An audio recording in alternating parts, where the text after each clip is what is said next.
ये क्लास 6 का चैप्टर 14 है। Ancient India, art, culture and science.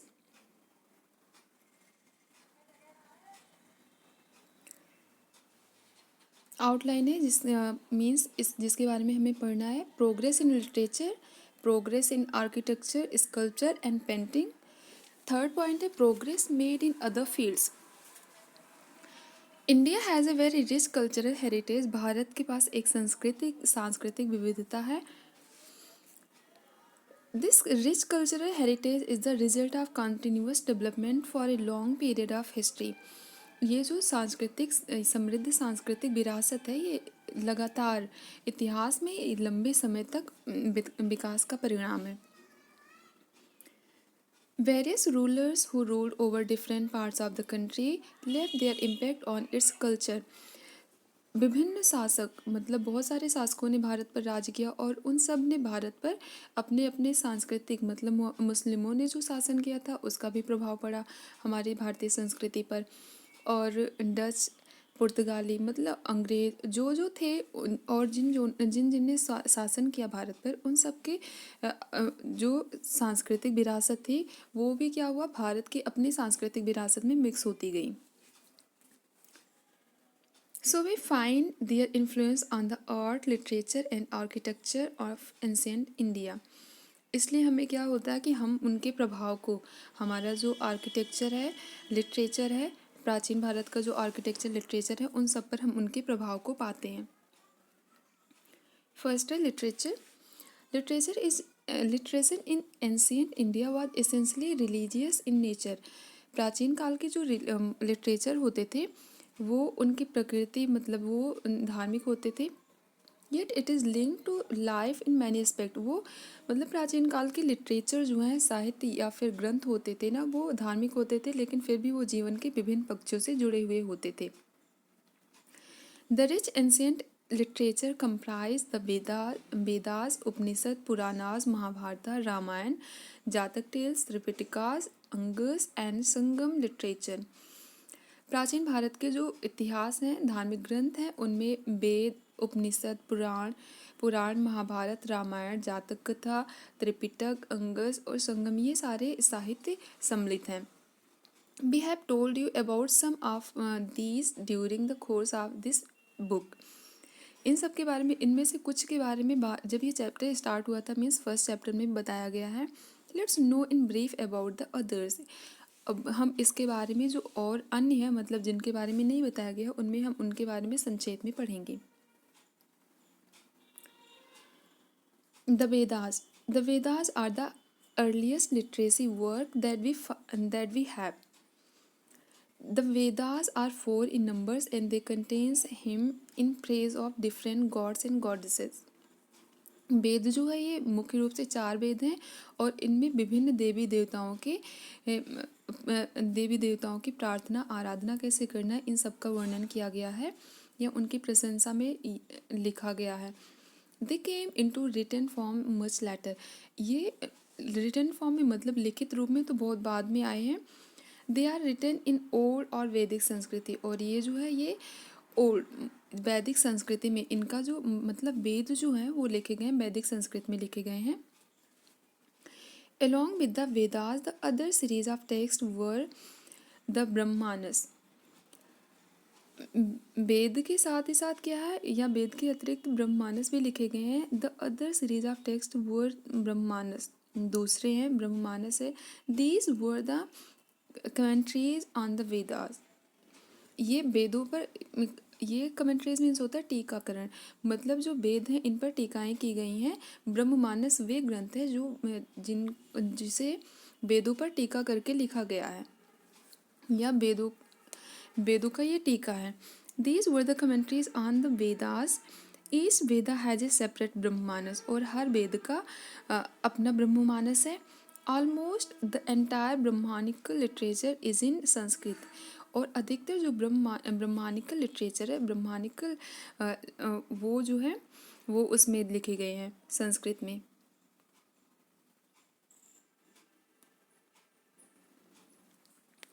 Upanishad. The Upanishad The Upanishads are 108 in numbers. The essence of Vedanta philosophy is contained in these Upanishads. उपनिषद जो है ये, अगर आपसे ये पूछा जाए कि उपनिषद कितने हैं तो उपनिषद 108 हैं। The essence of Vedanta philosophy, जो वैदिक दर्शन है इनका इनका सार है, इसमें उपनिषदों में वैदिक दर्शन का सार है।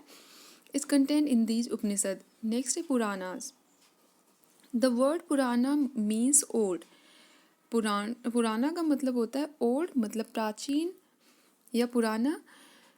दे are sacred literature written in Sanskrit. ये पवित्र ग्रंथ हैं जिन्हें संस्कृत में लिखा गया है। दे are a total of 18 Puranas, each of them divided into 5 parts. पुराणों की संख्या 18 है और हर पुराण जो है 18 पुराण है और हर पुराण को 5 भागों में विभाजित किया गया है। As far as history is concerned, the fifth part of them is more important as it throws valuable light on it. The important Puranas from this viewpoint are the Vishnu Purana, the Vayu Purana and the Matsya Purana. इसमें कहा गया है कि इस दृष्टि से जो महत्वपूर्ण पुराण है उनमें है वायु पुराण, विष्णु पुराण और Matsya Purana. They cite the names of different dynasties like Purush, Nandas, Mauryas, Kushanas along with the name of towns, regions, mountains and rivers. इनमें क्या है, ये विभिन्न डायनेस्टीज के मतलब विभिन्न राजवंशों का वर्णन किया गया है, जैसे पुरुष, नंदवंश, मौर्य वंश, कुषाण वंश, इन सब के नाम और इनके साथ ही साथ वे किस राज्य के राजा थे या उनका क्षेत्र क्या था, उनके क्षेत्र में पड़ने वाले, उनके क्षेत्र में आने वाली नदियाँ और पर्वत कौन से थे, इन सब का डिटेल में वर्णन किया गया है। नेक्स्ट है the Smritis. The Smritis were written by several scholars and sages. Smriti जो है, स्मृति को बहुत सारे विद्वानों ने लिखा है और सेजेस मीन्स होता है महात्मा, संत महात्माओं ने भी लिखा है। दे are material text having rules and regulation for the guidance and governance of society. ये राज्य को चलाने के लिए मतलब राज्य को एक अच्छे राज्य, इसमें एक अच्छे राज्य को कैसे चलाना चाहिए, इनसे संबंधित नियम और कानूनों का उल्लेख किया गया है। नेक्स्ट है epics. Two great epics of ancient India are the Mahabharata and the Ramayana. Epic means होता है महाकाव्य। प्राचीन भारत के 2 महत्वपूर्ण महाकाव्य हैं जिनमें है महाभारत और Ramayan. Both of these are valuable because they continue to influence life even today. और ये दोनों महाकाव्य बहुत महत्वपूर्ण हैं क्योंकि ये अभी भी हमारे जीवन को लगातार प्रभावित कर रहे हैं। They depict like life and society of those days in much detail. उन दिनों के जो जीवन था, जीवन मतलब समाज कैसा था, वहाँ पर रहने वाले लोग कैसे थे, इन सब के बारे में डिटेल में बताता है। उनकी जीवन शैली कैसी थी, कैसे रहते थे, कैसे क्या काम करते थे, इन सब का ये एपिक्स में डिटेल में वर्णन किया गया है। They tell us about the extent of empires and the relations and battles among kingdoms. वे साम्राज्यों का वर्णन करते हैं और उनके मतलब एक राजा का दूसरे राजा के साथ में संबंध कैसा था, युद्ध और राज्यों, इन सब का वर्णन करते हैं। Importance of epics, importance of the epics का महाकाव्य का महत्व। तो इसमें फर्स्ट है the epics are our source of information about political in social condition of the epic age. जो महाकाव्य युग के जो लोग थे, इन सब का क्या करते हैं, ये महाकाव्य जो होता है ना, इनका ये वर्णन करते हैं। मतलब उस समय में आर्थिक स्थिति कैसी थी, देश की व संबंधित राज्य की आर्थिक स्थिति कैसी थी, वहाँ के लोगों का रहन सहन कैसा था, इन सब के बारे में, उनकी सामाजिक और आर्थिक कंडीशन स्थिति कैसी थी, इन सब का वर्णन इसमें किया गया है। और इनसे हमें क्या करते हैं, सूचना, बहुत महत्वपूर्ण सूचना मिलती है। नेक्स्ट है the epics are also praised for their literary values. इन्हें इनकी प्रशंसा की जाती है, इनकी जो लिटरेरी वैल्यूज़ है ना उनके लिए। The epics reveal the high ideals of life. इसमें क्या है, ये हाई आइडियल्स ऑफ लाइफ को एक्सप्लेन करते हैं या रिवील करते हैं, बताते हैं। जैसे रामचंद्र जी के बारे में अगर रामायण हम पढ़ रहे हैं तो रामायण रामचंद्र जी के युग में जब वो थे तो राज्य कैसा था, वहाँ के लोग कैसे थे, उनका रहन सहन कैसा था, इन सब के बारे में हमें डिटेल में वर्णन मिलता है।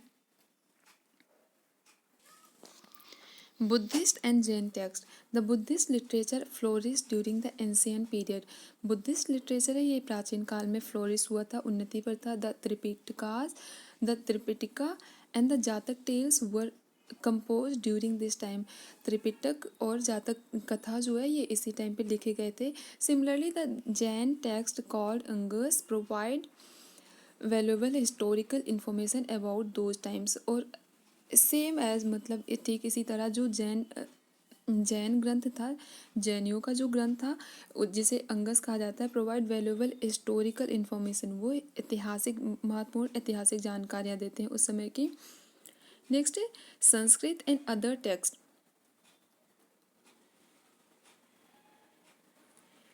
Sanskrit was a code language of the Gupta rulers. जो गुप्त शासन था, गुप्त शासकों का ये दरबारी भाषा होती थी Sanskrit. So it found the patronage of rulers. The Sanskrit literature flourish during the ancient period. ये एंशियंट पीरियड प्राचीन काल में फ्लोरिश हुई थी। The Buddhist scholar who use Pali in the beginning. बौद्ध विद्वान जो थे जो पहले पाली भाषा का प्रयोग करते थे, began to prefer Sanskrit later, वे बाद में संस्कृत को प्रेफर करने लगे, मतलब वो पाली की अपेक्षा संस्कृत में लिखना पसंद करने लगे। You have read about Kalidasa, आपने कालिदास के बारे में पढ़ा होगा। He wrote a number of plays, उन्होंने बहुत सारे नाटक लिखे। यहाँ पर प्ले का मतलब खेलना नहीं है बल्कि इसका मतलब है नाटक। Like Abhijnana Shakuntalam, Vikramorvasiyam, Malavikagnimitra, epics like Raghuvamsham and lyrics like Ritusamhara and Meghadutam.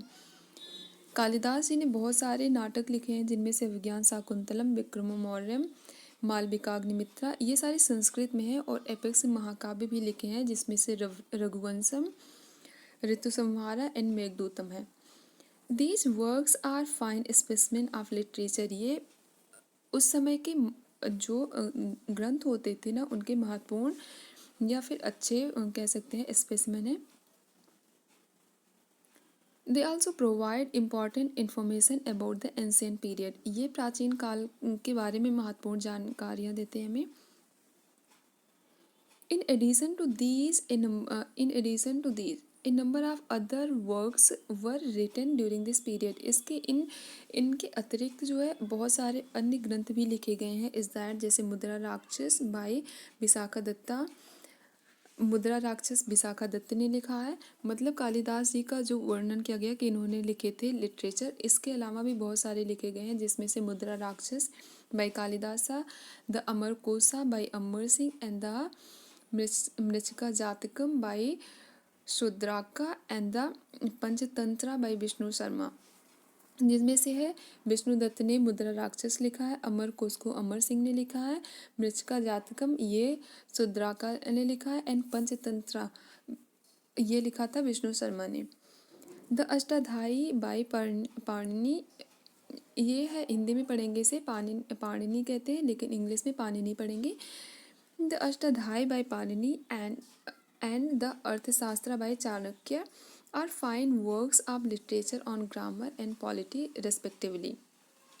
Ashtadhyayi जो पाणिनि ने लिखा है और अर्थशास्त्र जिसे चाणक्य ने लिखा है, ये महत्वपूर्ण, ये अष्टाध्यायी है ग्रामर से संबंधित है, मतलब व्याकरण का ज्ञान देते हैं, और अर्थशास्त्र जो है अर्थशास्त्र ये पॉलिटिकल मतलब शासन से संबंधित या राजनीतिक विचारों का वर्णन किया गया है इसमें, मतलब राजनेता कैसा होना चाहिए, राजनीति से संबंधित है अर्थशास्त्र। नेक्स्ट है तमिल फ्लोरिस्ड इन साउथ इंडिया। तमिल जो है तमिल की उन्नति, तमिल भाषा की उन्नति जो हुई थी ये साउथ इंडिया में हुई थी, दक्षिण भारत में। We can find the early Tamil literature in the Sangam literature. हम अर्ली जो प्राचीन या आरंभिक ग्रंथ हैं इन्हें हम संगम लिटरेचर में पाते हैं। It is an important source of history dealing with different aspects of life, social, religious, economic and administrative. It is an important source of history dealing with different aspects of life, social, religious, economic and administrative. मतलब प्रशासनिक जीवन कैसा था, आर्थिक जीवन, सामाजिक और धार्मिक जीवन कैसा था, इन सब के बारे में हमें महत्वपूर्ण जानकारियाँ इससे मिलती है। In other important pieces of Tamil literature are two epics.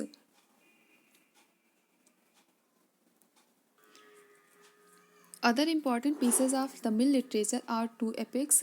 अन्य जो है तमिल के महत्वपूर्ण ग्रंथ हैं या साहित्य हैं, सिलप्पाधिकारम एंड मणिमेकलाई, एंड ये poem by Thiruvalluvar, a great poet. Thiruvalluvar ने एक कविता लिखी थी, ये बहुत बड़े कवि थे। और सिलप्पाधिकारम एंड मणिमेकलाई ये भी तमिल ग्रंथ हैं। Art and architecture. Archaeological excavation and remains form an important part of our cultural heritage. Archaeological excavation जो होते हैं एंड रिमेन्स जो ओसेस हैं, आर्कियोलॉजिकल ओसेस जो हैं, form an important part of our cultural heritage. ये हमारे महत्वपूर्ण सांस्कृतिक धरोहर होते हैं। These include structures and buildings that are either religious or secular. These include structures and buildings that are either religious or secular. ये जो है ये remains है, archaeological remains है, मतलब खुदाई के द्वारा जो पाई गई चीज़ें हैं। ये क्या है कि अवशेष है, ये एक तो सेकुलर भी है, मतलब किसी भी धर्म से संबंधित नहीं है, और क्या है, धार्मिक भी है। Among the religious monuments we have the stupas, चैत्यास, monasteries, temples, shrines, etc. अगर हम देखें हमारा धार्मिक रिमेन्स जो है, रिलीजियस रिमेन्स हम कह सकते हैं, उनमें है रिलीजियस मोनूमेंट्स में हम देखेंगे वी हैव द स्तूपास, चैत्यास, मतलब स्तूप, चैत्यास, मोनेस्ट्री मीन्स होता है ईसाई मठ, टेम्पल और मंदिर, ये सारी चीज़ें। Stupas, chaityas and monasteries are mainly connected with Buddhism. Stupa, chaityas और मोनेस्ट्रीज ये बौद्ध धर्म से संबंधित है। A stupa means a mound. स्तूप का मतलब होता है टीला, means a stupa means a mound, means एक टीला होता है। Some of the stupas are like circular domes. कुछ क्या है, ये सर्कुलर डोम की तरह है। However there are one common feature of all stupas. फिर भी सारे स्तूपों में एक कॉमन सी विशेषता है। They have a small box-like structure at the center called the relic casket. इनमें क्या है कि they have a small box-like structure. इनके एक छोटे बॉक्स की तरह स्ट्रक्चर है। At the center called the relic casket, जिसमें क्या है, ये relic casket होता है सेंटर पर। This contain the relic like the teeth, bone, hair of ashes and Buddha और अदर हॉली पर्सन्स। इनमें जो महत्वपूर्ण कह सकते हैं व्यक्तित्व था, जैसे कि बुद्ध जी के, इनमें क्या है, टीथ, बोन्स, उनकी हड्डियाँ, बाल, इन सारी चीज़ों, राख को इन्हें सुरक्षित रखा गया है रेलिक कैस्केट में। Generally there is a path surrounding the stupas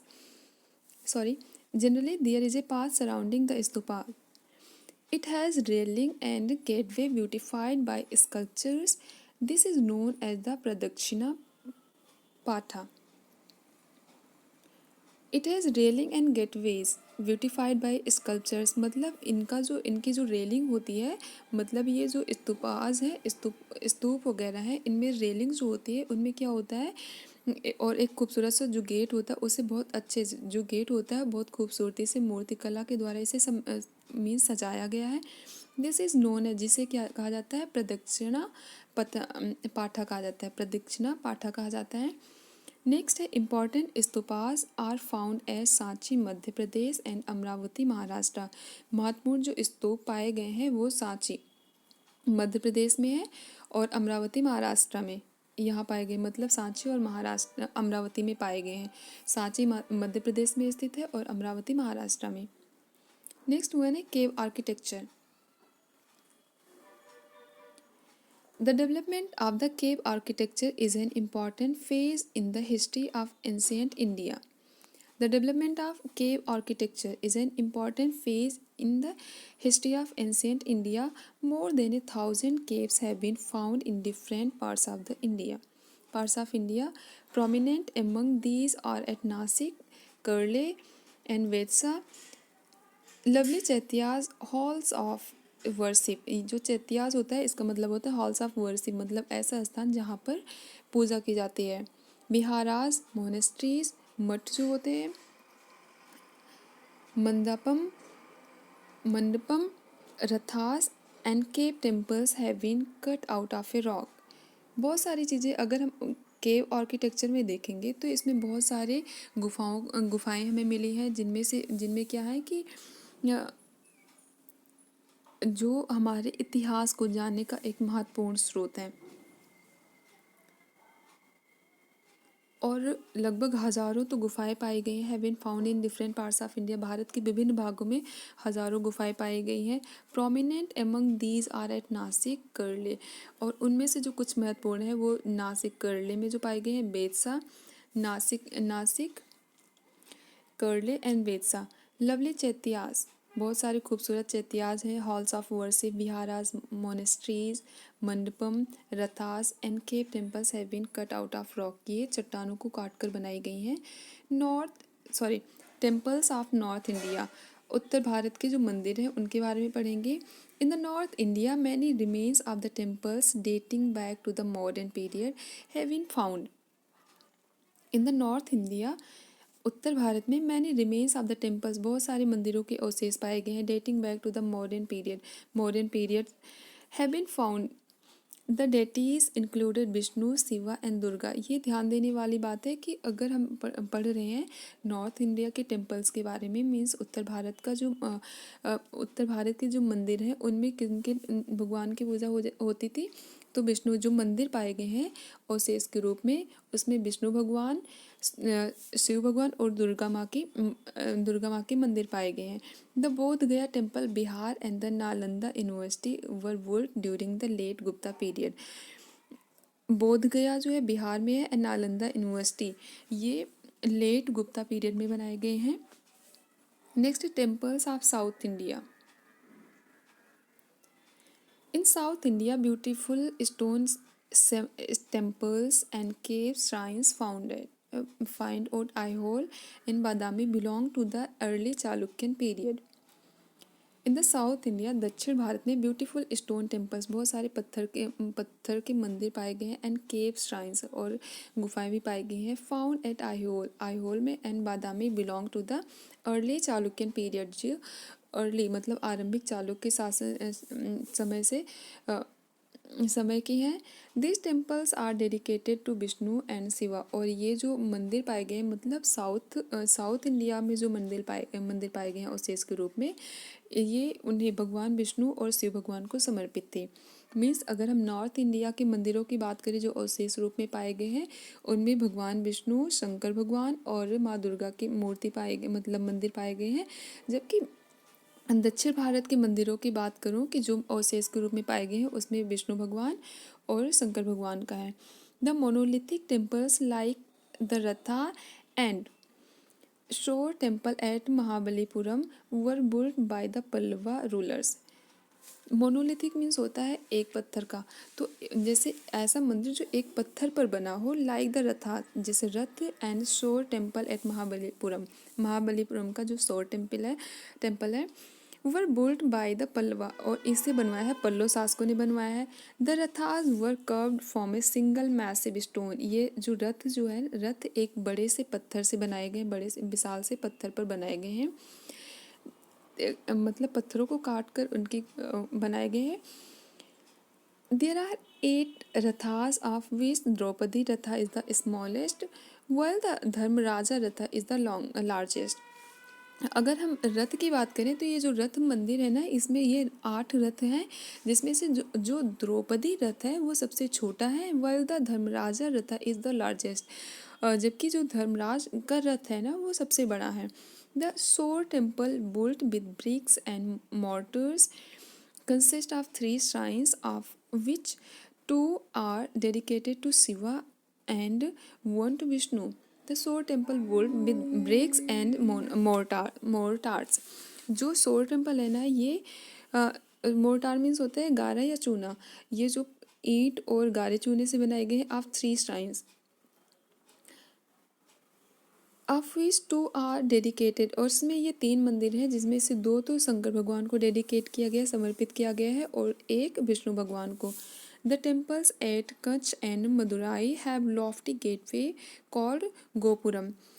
the temples at Kutch and Madurai, जो मदुराई और कच्छ के जो मंदिर हैं, हैव लॉफ्टी गेटवे, इनका जो गेटवे है मतलब दरवाज़ा है बहुत ऊँचा